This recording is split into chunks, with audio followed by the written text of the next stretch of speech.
राधे राधे।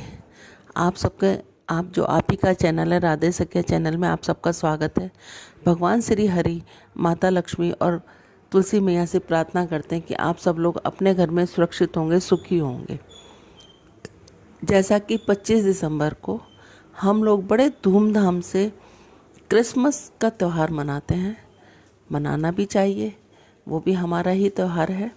उसके साथ साथ उस दिन तुलसी दिवस भी मनाते हैं। हिंदू धर्म में तुलसी का बड़ा ही महत्व है और बहुत सारे ऐसे हमारे बहुत बड़ा ही महत्व है तुलसी मैया का और हमारी बहुत ज़्यादा तुलसी माता में बहुत ही अटूट आस्था है। तुलसी माता का पूजन अर्थात विष्णु भगवान का पूजन लक्ष्मी माता का पूजन के समान है। तुलसी का महत्व हमारे कई शास्त्रों व पुराणों में भी है। स्कंद पुराण के अनुसार जिस घर में तुलसी का पूजन होता है उस घर में सुख समृद्धि का वास होता है, कोई भी नकारात्मक का वास नहीं होता। हमें तुलसी दिवस पर तुलसी पूजन में, वैसे भी हर रोज़ तुलसी पूजन में हमें क्या क्या करना चाहिए। प्रातःकाल जल्दी उठकर स्नान आदि और अपना सारा भजन पूजन करने के बाद पूजा घर में, आपके आंगन में है, छज्जे में है, छत पर है, तुलसी की पूजा जरूर करनी चाहिए।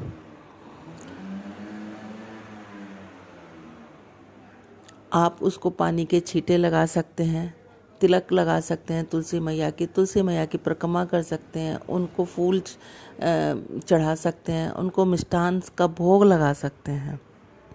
जैसा आपके पास है वैसा ही आप संपन्न कर सकते हैं। तुलसी जी की आरती मैं आपको वीडियो के एंड में तुलसी जी की आरती भी पूरी सुना दूंगी। और तुलसी मैया को जब हम ये सब करते हैं तो श्री हरि विष्णु भगवान का ध्यान हमें जरूर करना चाहिए। तुलसी जी के आगे और कुछ नहीं कह सकते तो हम श्रीमन नारायण नारायण नारायण हरि नारायण नारायण नारायण तुलसी नारायण नारायण नारायण श्रीमन नारायण नारायण नारायण। ऐसा करने के बाद, दीपक जलाने के बाद हमें तुलसी मैया के आगे बोलना चाहिए कि हे मैया, मैं तुम्हारी पूजा विधि विधान कुछ नहीं जानता, ना ही मुझे पूजा का कोई विधान आता है, ना ही मुझे आपका नाम लेना भी पूरी शुद्धताई से आता है।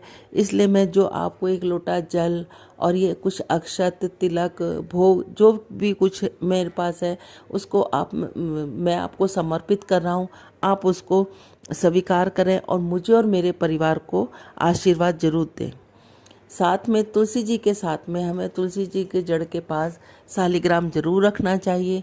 यदि आप शालिग्राम अपने पूजा घर स्थान में रखते हैं तो जब आप तुलसी जी, एक छोटा सा शालिग्राम लेके तुलसी जी के पास जरूर रखना चाहिए।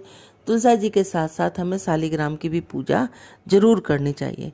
हर रोज़ शालिग्राम जी के ऊपर हमें पूजा अर्चना करने के बाद एक तुलसी दल का पत्ता जरूर चढ़ाना चाहिए। हमें सर्दियों के मौसम में, जैसा कि दिवाली के बाद देव उठानी काशी, जिस दिन तुलसी विवाह होता है उस दिन हम चुन्नी चढ़ाते हैं, तो हमें गर्म कपड़ा भी तुलसी मैया को जरूर उड़ाना चाहिए। मौसम के अनुसार हमें उन्हें वस्त्र भी उड़ाना चाहिए और जैसी सुविधा हो वैसे हमें उनकी पूजा पाठ जरूर करनी चाहिए। इतवार के दिन हमें तुलसी जी को हाथ नहीं लगाना चाहिए, जल नहीं चढ़ाना चाहिए, लेकिन आप परिक्रमा कर सकते हैं, दूर से उनको दीपक दिखा सकते हैं। तुलसी जी को, हरि काशी को तो कहते हैं कि जरूर उनको श्रृंगार का सामान चढ़ाना चाहिए।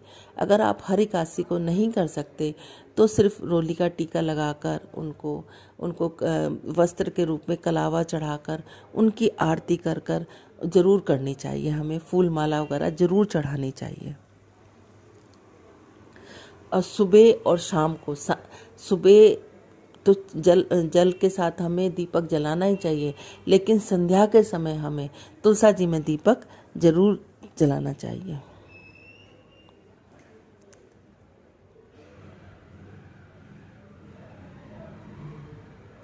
जब भी आप तुलसा जी का पत्र तोड़ें, तुलसा जी का दल तोड़ें, तो पहले तुलसा मैया से आपको आज्ञा लेनी चाहिए, उसके बाद उनका वो पत्र तोड़ना चाहिए। और सबसे बड़ी बात क्या है कि जहाँ पर भी हम तुलसा जी का पौधा रखें, उस जगह को स्वच्छ रखें, साफ सुथरा रखें। और सबसे बड़ी बात है कि जो लेडीज़ के लिए जो महीने की प्रॉब्लम होती है, उससे दूर रखें। उसकी तुलसी मैया की कुछ पौराणिक कथा कुछ इस प्रकार है, जो ये 25 दिसंबर वाले दिन तुलसा जी के सामने दीपक जलाकर हमें ये कहानी ज़रूर कहनी चाहिए, जो तुलसी दिवस पे कही जाती है। पौराणिक काल में एक लड़की थी जिसका नाम वृंदा था। वृंदा का जन्म राक्षस कुल में हुआ, परंतु यह सब के बाद भी उसकी श्री हरि विष्णु के प्रति अटूट भक्ति व समर्पण था। यही वृंदा गोलोक में भगवान श्री कृष्ण की प्रिय गोपियों में से एक थी। वह श्री कृष्ण की अत्यंत प्रेम करती थी। वह चाहती थी कि श्री कृष्ण उसे पत्नी के रूप में वर्ण करें, लेकिन धरती पर श्री कृष्ण व राधा के जन्म लेने के कारण यह संभव नहीं था। परंतु उनको वरदान दिया कि भविष्य में मैं तुम्हें भगवान विष्णु को प्रिय होने के साथ साथ कलयुग में जगत को जीवन और मोक्ष प्रदान करने वाली महादेवी कही जाओगी। इतना कहकर श्री कृष्ण भी धरती पर चले गए। एक और कैलाश पर महादेव जी व माता पार्वती चौपड़ खेल रहे थे। खेलते खेलते उन्होंने महादेव जी की आंखें बंद कर दी, जिसकी वजह से समस्त संसार में अंधकार छा गया। यह सब देखकर पार्वती जी आश्चर्य करने लगी। इतने में उन्होंने देखा कि महादेव जी ने क्रोधवश अपना तीसरा नेत्र खोल दिया, जिसका समस्त संसार पर प्रभाव पड़ने लगा। यह देखकर श्री विष्णु व ब्रह्मदेव वहाँ पहुँचे। वे महादेव जी से प्रार्थना करने लगे कि महादेव, हे नीलकंठ, कृपा कर अपने इस तीसरे नेत्र से उत्पन्न ऊर्जा पुंज को नियंत्रित करें, अन्यथा समस्त संसार संकट में आ जाएगा। इतना सब घटित होने पर देवी पार्वती ने महादेव के नेत्रों से अपने हाथ हटा लिए, उन्हें क्षमा करने को कहा। महादेव जी बोले, हे गौरी, हे गिरजा, हम दोनों एक दूसरे के पूरक हैं। मैं शिव हूँ तो तुम मेरी शक्ति हो, मैं संसार हूँ तो तुम उस संसार की प्रकृति हो। पार्वती, हम दोनों जगत पिता व जगत माता हैं। अगर हम ऐसा कुछ करते हैं तो संसार कितने संकट में पड़ सकता है। अब महादेव जी ने जब उस ऊर्जा पुंज को नियंत्रित करा तो उसने कहीं ना कहीं छोड़ना था। तो श्री हरि विष्णु ने कहा कि आप यह ऊर्जा पुंज सागर की तरफ छोड़ दें। जब महादेव जी ने वो ऊर्जा पुंज सागर की तरफ छोड़ा तो उस ऊर्जा पुंज में ने बालक का रूप धारण कर लिया। महादेव जी ने त्रिनेत्र से उत्पन्न होने के कारण वह महादेव जी जैसा दिखता था। वह उसकी समान समस्त शक्तियों का स्वामी था। सागर ने जब बाहर आकर देखा कि उसकी गोद में एक बालक रुदन कर रहा है, तो उसने उस बालक को गोद में लिया, आसपास उसके माता पिता को देखने लगा। इतने में वहाँ ब्रह्मदेव आए। वह सागर कहने लगा, ये बालक तुम्हारी गोद में आया है, अब तुम्हें लालन पालन करो। सागर ने ब्रह्मदेव की आज्ञा का पालन करते हुए कहा, परंतु ब्रह्मदेव, मैं इसका नाम क्या रखूं? शिव का अंश होने के कारण इसका नाम जलंधर होगा। अब जलंधर धीरे धीरे बड़ा होने लगा। धीरे धीरे करके उसने देवलोक पर समस्त संसार में अपना शासन फैला दिया। परंतु उसे यह भय था कि जैसा पहले मैं सभी असुरों के राजाओं की मृत्यु हो गई, वैसे मेरी भी मृत्यु न हो जाए। यह सब देखकर दैत्य गुरु शुक्राचार्य ने जलंधर से कहा, तुम ब्रह्मदेव की तपस्या करो, वह अजर अभय दान मांगो। अब जलंधर तपस्या करने लगा। कई वर्ष बीत गए। वह सभी देवी देवता त्रिदेव चिंतित होने लगे कि त्रिदेवों को ज्ञात था कि जलंधर क्या मांगेगा, परंतु उसकी तपस्या से प्रसन्न होकर उसे वरदान देने वहां पहुंचे। वह कहने लगे, मांगो जलंधर, क्या वरदान चाहिए? जलंधर बोला, मुझे समस्त संसार में कोई पराजित न कर सके, कोई मुझे मार न सके। ब्रह्मदेव ने कहा, तुम राक्षस कुल में जन्मी कन्या वृंदा से विवाह कर लो, जिसके पश्चात तुम्हें उस प्रतिव्रता स्त्री का कवच भी प्राप्त हो जाएगा, वह तुम्हें कोई मार भी नहीं पाएगा। अब जलंधर देवों पर आक्रमण कर दिया और जलंधर उपद्रवन से परेशान देवगण भगवान विष्णु के पास जाकर गुहार करने लगे। देवगण ने बोले, जलंधर बहुत बड़ा पराक्रमी है। उसकी इस शक्ति वीरता का कारण उसकी पत्नी वृंदा व उसकी पतिव्रता धर्म, उसी के प्रभाव से वह विजयी बना हुआ है। जब जलंधर वृंदा से विवाह करके आया और युद्ध क्षेत्र में जाने लगा, तब वृंदा ने उसे अपने सतीत्व से अर्जित तुलसी माला दी। कहा, यह आपकी रक्षा करेगी। इतने में जलंधर के जाने के बाद श्री हरि विष्णु जलंधर का रूप धरकर छल से वृंदा के समक्ष आए, उन्हें स्पर्श करने लगे। वृंदा को जब एहसास हुआ कि जिसका उसे स्पर्श लगाया वो जलंधर नहीं कोई और है, तब उसने विष्णु रूपी जलंधर उच्च स्वर में कहा, कौन हो तुम? तब भगवान विष्णु सामने प्रकट हो गए। उधर रणभूमि में देवताओं का नेतृत्व कर रहे महादेव ने जलंधर का वध कर दिया। जब यह खबर वृंदा तक पहुंची तो विलाप करने लगी। क्रोध में उसने श्री हरि विष्णु को श्राप दिया। उसने एक पाषाण की भांति हृदय रखते हुए, तुमने मेरे प्रतिव्रता को भंग किया है, अतः आप मेरे अब अविलंब पत्थर हो जाओ। देवता हाहाकार करने लगे। देवी लक्ष्मी भी दुखी हो गई। तब वृंदा ने उन्हें पहले जैसा कर दिया। वहां से वो अपने पति के पास गई, वह सती हो गई। उसकी राख से पौधा निकला। भगवान विष्णु ने उसका नाम तुलसी रखा। कहा, आज से मेरा एक रूप पाषाण रूप में तुम्हारे साथ रहेगा और तुम लक्ष्मी में भी अधिक प्रिय रहोगी। तब से भगवान विष्णु माता तुलसी के साथ शालिग्राम जी के रूप में रहते हैं। तब से हर वर्ष तुलसी दिवस मनाया जाता है। क्रिसमस के दिन जैसे हम लोग धूमधाम से क्रिसमस का दिन मनाते हैं, नया साल का उत्सव मनाते हैं और हमें मनाना भी चाहिए, उसी प्रकार हमें भी तुलसी पूजन का उत्सव भी मनाना चाहिए विधि विधान से और धूमधाम से उनको भी मनाना चाहिए। मैंने आपको पहले बताया कि उस दिन आप तुलसी की 108 परिक्रमा कर सकते हैं, उनको श्रृंगार का सामान चढ़ा सकते हैं, उनके निमित्त दीपक जला सकते हैं, भोग प्रसाद रख सकते हैं और उनको चुंदरी वगैरह उड़ाने के बाद तुलसी मैया के सामने श्रीमन नारायण नारायण श्रीमन नारायण नारायण का जाप कर सकते हैं, भजन कीर्तन कर सकते हैं और सबसे लास्ट में तुलसी जी की आरती हमें ज़रूर करनी चाहिए, क्योंकि तुलसी एक पौधा ही नहीं बल्कि इस धरती पर, इस धरा पर एक वरदान के रूप में, क्योंकि ये औषधीय गुणों से भरपूर है। बोलो राधे राधे। तुलसा मैया की आरती कुछ इस प्रकार है।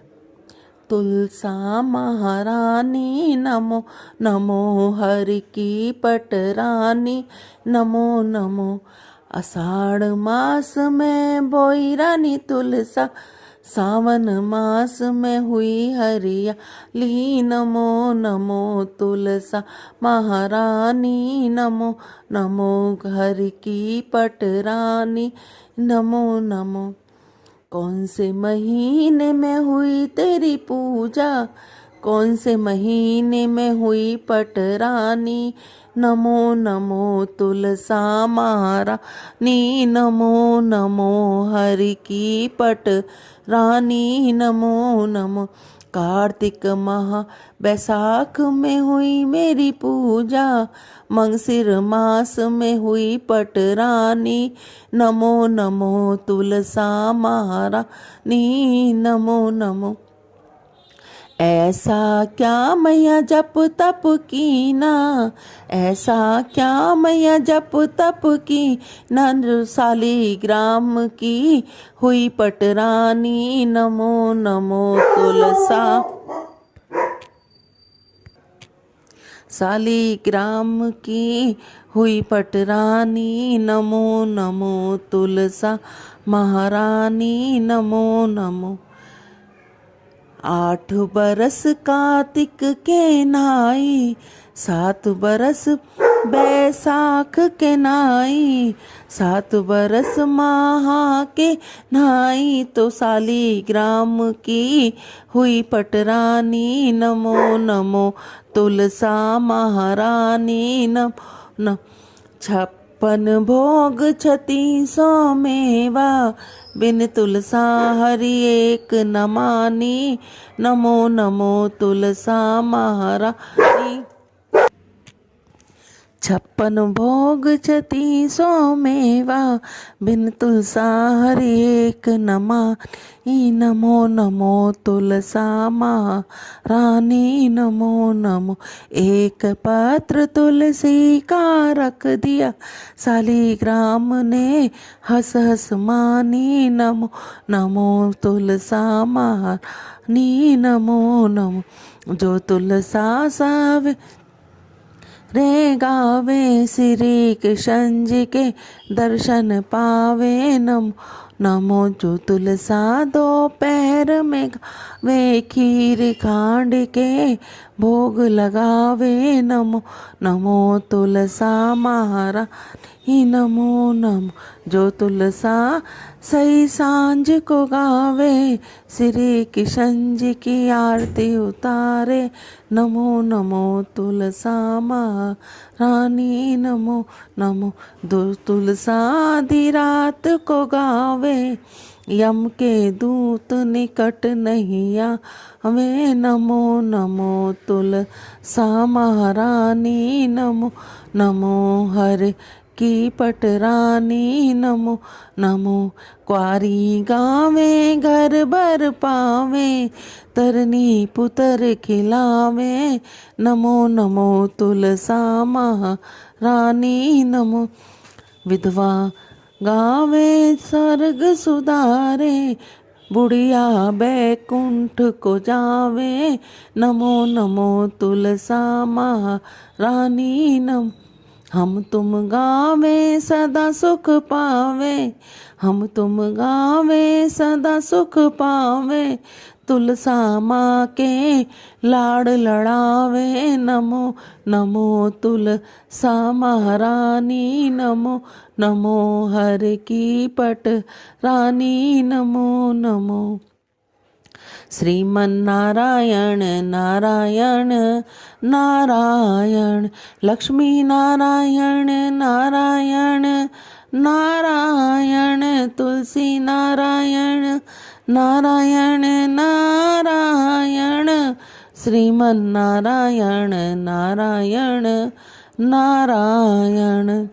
हे नाथ नारायण वासुदेवा, हे नाथ नारायण वासुदेवा। इस तरीके से आप तुलसा माता की आप पूजा अर्चना 25 दिसंबर को आप करें और उसके बाद आरती करें, भोग प्रसाद लगाएं और उसके बाद उसका सब लोगों में वितरण करके भजन कीर्तन करके माँ तुलसा की आराधना करें। बोलो राधे राधे।